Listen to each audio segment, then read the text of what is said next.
What's going on, guys? Merijn here and welcome to today's video. Now today I want to share some things that I've learned, some lessons over the last 10 years because I've been training and dieting for over a decade right now. It's been a long time, and in that time I've learned so much because I tried out many different things, and I want to help you skip like all the bad things that I've done or mistakes that I've made so that you can get results faster in a nicer way and make this your lifestyle really quickly instead of do all these things wrong and figure it out yourself. So some of these lessons you may have already learned, some may be new to you. I think this is going to help a lot of people. So with no further ado, let's get right into it.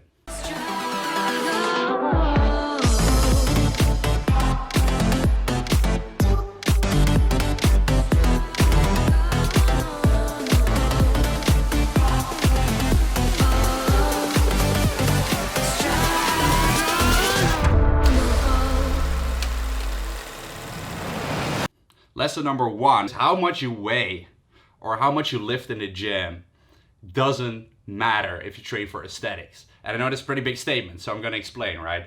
Because it can matter in certain ways. Like you want to lift more over time in order to apply progressive overload to your muscles. Like if you always bench the same amount or your bench press goes down, obviously you will not build any muscle. That's not what I'm talking about. I'm talking about having these big weight goals set for yourself. For example, like you have to hit 2 plates on a bench press. Like otherwise you're just not doing well. That was my goal always when I started lifting. And so I would do anything in order to hit that 2-plate bench press. Like I would have someone spot me and I would try it every week. I would try it again. And I would never make the progress that I will be after because I simply wanted to hit it so quick. And I didn't really develop an aesthetic physique. I also really didn't develop much muscle because every time I was just trying to like hit a certain weight that I wasn't ready for yet. And what happened is, I got injured. It's happened to many people. You get injured in your shoulder, for example, if it's the bench press or if it's another lift, right? So I'm not saying that weight doesn't matter at all, and especially if you're a powerlifter, obviously. But if you're training for aesthetics, for the way you look, don't focus so much on hitting a certain weight in the gym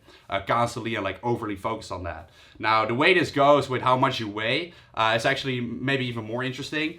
And that really shows in my physique, for example. I've been training for 10 years, and you see that over the years I've been weighing different amounts. In the beginning, when I was 19 years old, I had to weigh 90 kgs. That's what I told myself. I thought that if I would bulk up, get big, and like eat as much food as possible, that's what I was doing. I was eating so much, man. Dirty bulking. I thought if I did that and I got to 90 kgs, I would be big and strong and massive. And I was strong and massive, right? But that went away when I started cutting again because I was holding a bunch of water, a bunch of fat. I get super, super fat. You see my face. OGs will know. And so that is what I was looking like. And so I thought like then I would have reached my goal, and it really wasn't the case. Before my show, I was training for 10 years. On my show day, before carbing up, I was weighing 73.5 kgs, right? But this is after 10 years of natural lifting. But it's 10 years, all right? I was weighing 73.5 kgs. Compare that to 90 kgs when I was 19 years old. That was like, this 6 years before that. 6 years, and I was weighing much less, all right? But I looked way crazier and way better, and I had more developed muscle and, more symmetry and more aesthetic. Obviously, a show is an extreme example, but still, when I normally get lean, I will be weighing around 80 kgs. So that's 10 kgs less than what my weight goal was when I started that, or I thought I really had to hit. And that is going to take a long time, and the reason I wanted it was because other guys were weighing that much, and they were benching 225, 100 kgs, 2 plates. That's why I wanted it. And that's not the right reason, because it is you versus you, no matter how cringy it sounds. And so that's really a lesson I want you guys to take from it. It can differ a lot, man. Some people are 10 kgs heavier than me and they look smaller. Some people are 10 kgs lighter than me and they look bigger than me, all right? So it's really different for a certain person's structure and, the way that they've been training and how lean they are, etc. Lesson number 2, getting shredded is not what you expect it to be like. If you only look at my Instagram page and you see some shredded photos, you may be like, whoa, that's sick. But on my YouTube videos, I'm very real about this. I share the whole journey, when I get shredded and how tough it actually is. And it is a lot different than people may expect. Because you might see these guys on Instagram and the only thing you see is the superficial outside stuff, like the way they look. And you may be like, holy shit, that's an insane physique. If I would look like that, my life would be complete. So that's what I thought maybe when I was a little bit younger.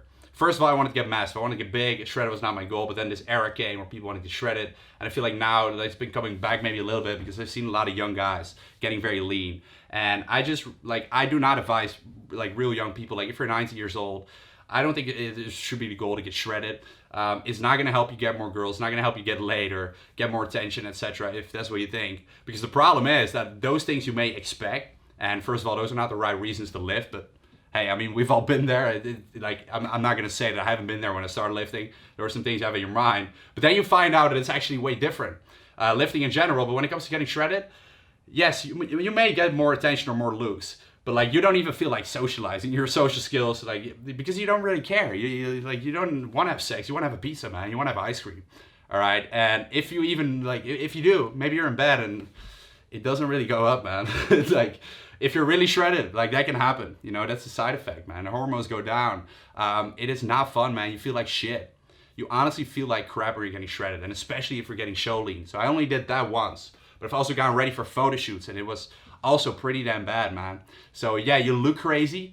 You don't feel great, man. So it's not a great way of going through life. That's why you don't see me sustain the extremely lean physique. You see me sustain a relatively lean physique, but not the extremely shredded physique. Because I've come to find out that, first of all, that's not sustainable for me with my body type. But it's just not a way to live, man, because you don't feel great. So it's just totally different than you may expect it to be. All right, so keep that in mind. And lesson number 3 is that there is a big difference between doing what's optimal and doing what's sustainable.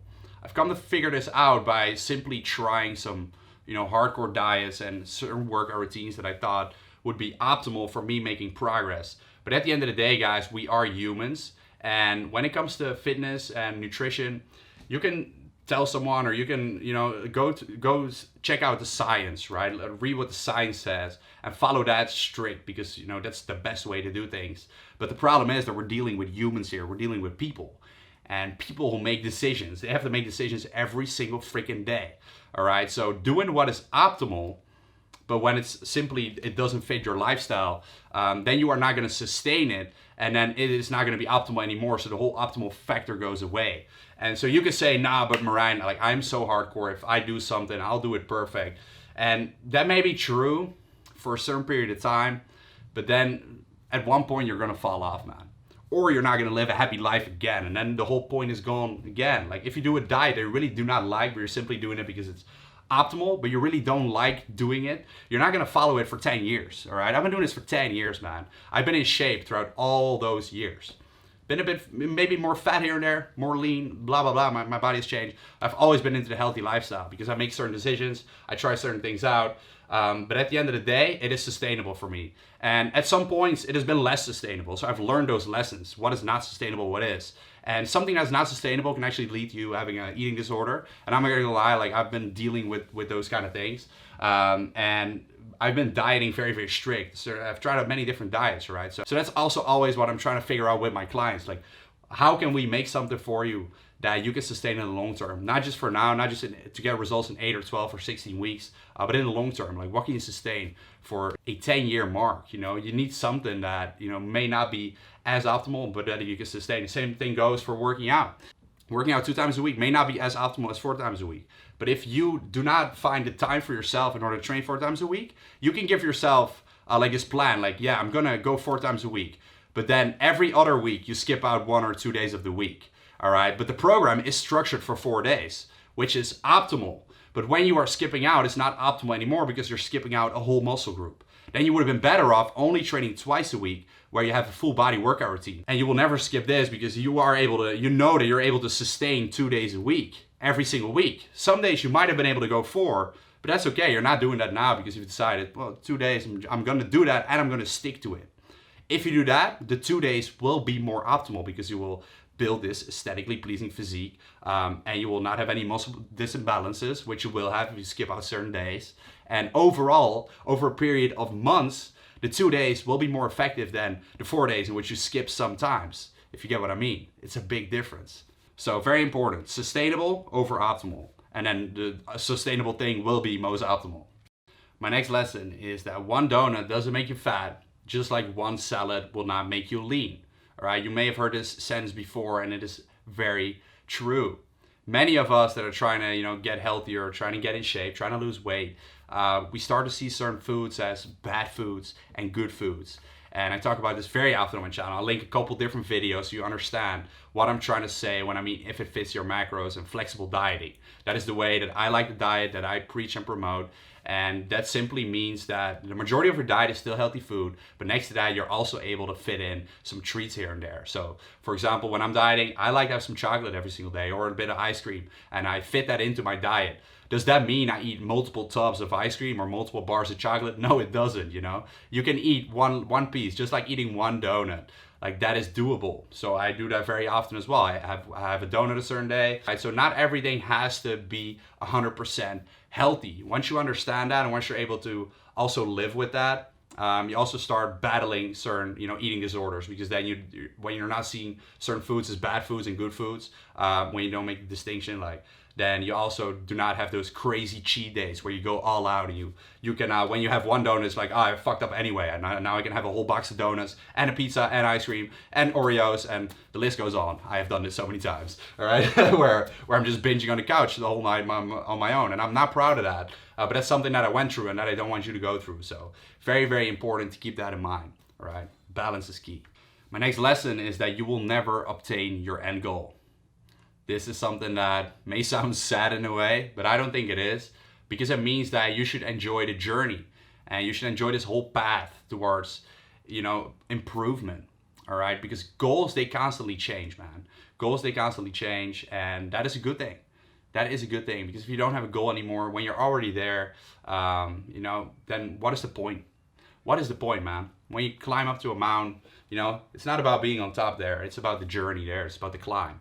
And when you're on top, you find another mountain another day, another time, which you prepare for and which you enjoy the climb of. If you don't enjoy the climb, if it's only about getting up that mountain, that is really not the point. That is not a way to live. And the same thing goes for getting in shape. And so for me, if you told my younger self that I would look like I'm looking the way today, like 10 years later, then I would be like, holy shit, man, like this is it. Like I've reached it. I've done it. I'm there. And the same thing goes for, let's say, success in business or whatever. You think that when you reach something, you're like, yeah, when I've done that, I've made it. I've made it. There is obviously a certain level of achievement when it comes to whether it's building your physique or your business, certain levels of achievement. But there is always these new goals that will pop up, because you will get used to a certain lifestyle. You will get used to a certain physique. And so the way I see my physique now is different than I saw it when I started lifting, because then I didn't have it yet. And once you have something, your perception starts to change. So that can be in the way that you look, that can be in how strong you are. And it is very important to be very mindful when it comes to all those things and to, think about those things. But this is why it's so important to enjoy the journey, to appreciate the journey, right? And to constantly set these goals for yourself, that is great. But enjoy the process of reaching those goals. And my final lesson is that routine is everything when it comes to reaching your fitness goals and when it comes to sticking to a diet.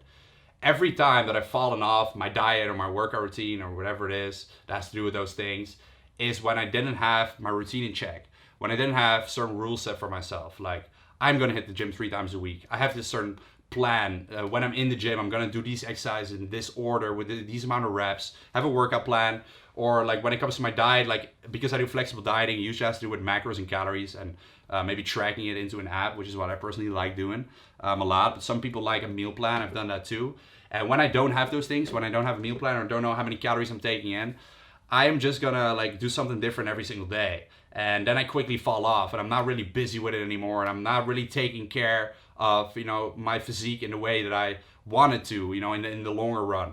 And then I can fall off because I'm more busy with business, for example. And so when I don't have a plan of hitting the gym on certain days and things like that, I'm quickly then I'll go tomorrow, because then, I will set other priorities. But when I have a plan, guys, when I have, this all planned out into my week, there's no way that I'm skipping the gym, because if it's in my calendar and I've planned it out and made time for it, I know what I'm working towards, then, there is really, really no way, nothing that is going to stop me. I am going to do that before I do my other tasks. And I find that the gym helps me greatly with a routine and a structure in the rest of my life. So I always feel like when my fitness is off, my whole life is somehow it's messy, man. Shit gets messy. Business-wise too, I'm way more structured and I get more done when I have my fitness in check and when I feel great and when I hit the gym and I feel like, I'm in this flow. And so that also really helped me when I was younger. And I started, that's like before I started my business, I was a pretty lazy guy, and fitness really helped me get out of that and, you know, do more and be more disciplined as well, and like have more energy. And so my energy really drops when I'm not hitting the gym properly. I'm not really focusing on my diet, but I'm eating like a lot of meals that I'm just ordering because I'm busy with a new project or whatever it is. And in those times, man, I always don't feel as good. So that's just extremely important, guys. Routine is everything. So if you're someone like me that like started out training when you were in university, and like I also had a side job at the time, and I also wanted to start YouTube, I had all these things going on, right? I would plan in the gym like beforehand for the whole week. Like, you know, I would make a time schedule, or at least for the next day. And I would always get the gym done before I did something fun. That actually rhymed, but I'm not a rapper. That is a great way of doing things, right? Because if you want to hang out with your friends, you have to hit the gym first. It's kind of like a reward kind of system, but that really works, man. I get the question very often, like, Merijn, how do you get it done? Because I'm so busy. You can also hit a very quick workout. It doesn't have to take so much of your time. You don't have to be in the gym for 1.5 hours. If you don't have that much time, as I said, you know, doing what's sustainable is more important than doing what's optimal. So that's the way to go about it. If you really want it, you'll make it happen. You'll find time, you'll plan it in, and you'll go for it before you do anything that is, you know, more fun in your eyes. Like, for example, go party. First, you'll hit the gym and make it happen, and then you deserve that shit. All right, that's the way to go about it, in my opinion, and that's the way that I've done it. So that's it, guys. Those are some of the most important things that I've learned during this past decade of lifting. So I hope you enjoyed it. If you did, please let me know in the comments down below. Give this video a thumbs up. Subscribe to the channel, and I'll see you very soon again. Peace out. This complications spin my mind, but I know I gotta keep pushing through. Yeah, I keep doing my own thing. Yeah, never looking back again. I can get it, I can make it, yeah, I know it, and I'm never looking back again. Yeah, never looking back again.